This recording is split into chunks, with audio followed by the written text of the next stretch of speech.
Hey everyone, welcome back to BDG Reviews and night 4 of 31 Days of Horror. What I'm reviewing tonight is Tales from the Hood 2.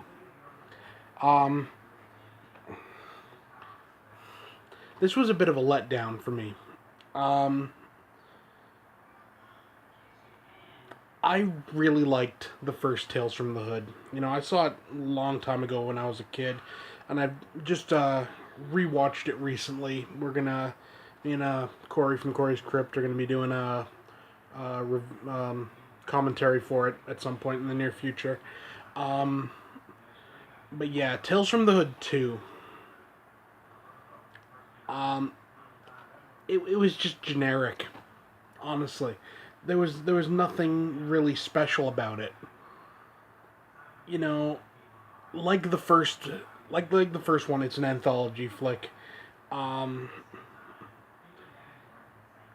but honestly, the stories are kind of forgettable, really. I mean, there's some standouts.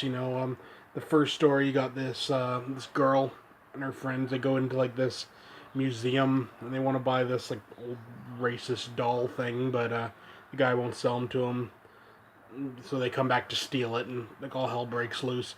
That one was pretty decent. The second one, you know what? I just watched this about like an hour, 2 hours ago, and honestly, I can't really remember what was next.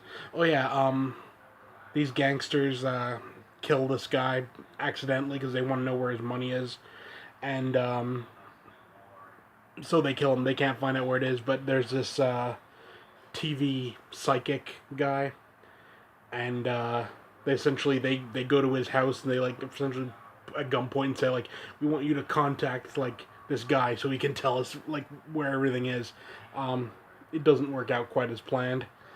That one was actually pretty decent. I actually kind of liked that one.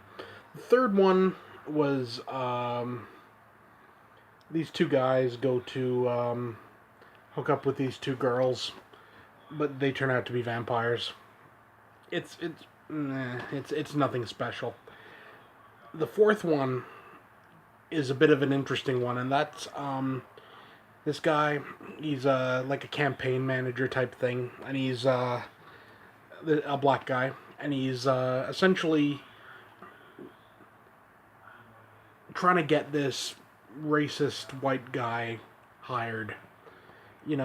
Because like he's a Republican, and the black guy's a Republican too.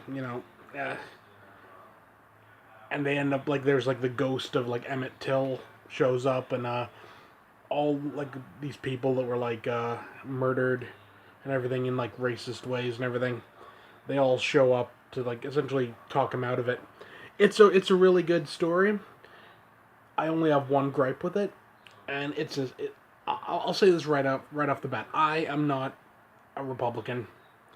I lean more Democratic most of the time, but this movie was very anti-Republican, and it seemed almost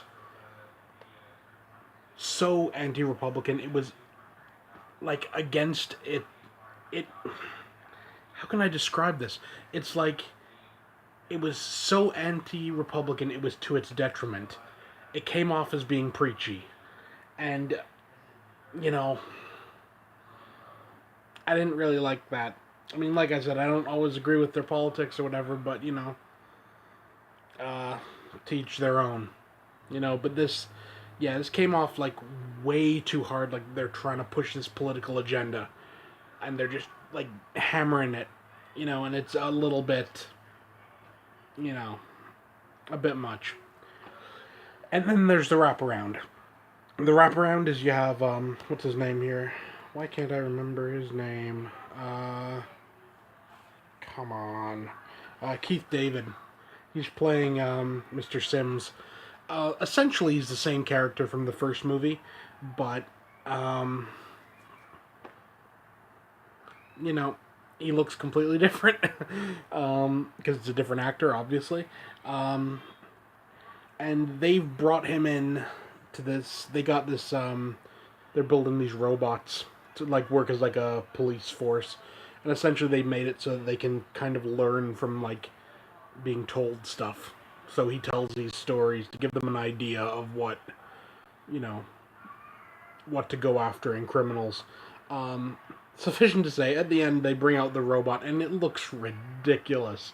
I mean, honestly, it's not. It doesn't look good. It looks really really cheesy. You know, and stuff happens. You know, I'm not gonna go into any spoilers about it. One thing I do have to do a serious complaint about. This movie opens with like some CG skeletons on fire and everything, and honestly, it looks like something from like 1994. It's so dated, so dated. Honestly, like the movie's not great, but it deserved better than that opening. But yeah, so as for a rating, I got to give this a 6 out of 10, and it hurts me to say that because I enjoyed the first Tales from the Hood quite a lot, but this one is just kind of it's blah. There's nothing really special about it. But yeah, 6 out of 10. Tales from the Hood 2. I'll try to find the trailer, leave it below. But yeah, that's it for now. See you next time.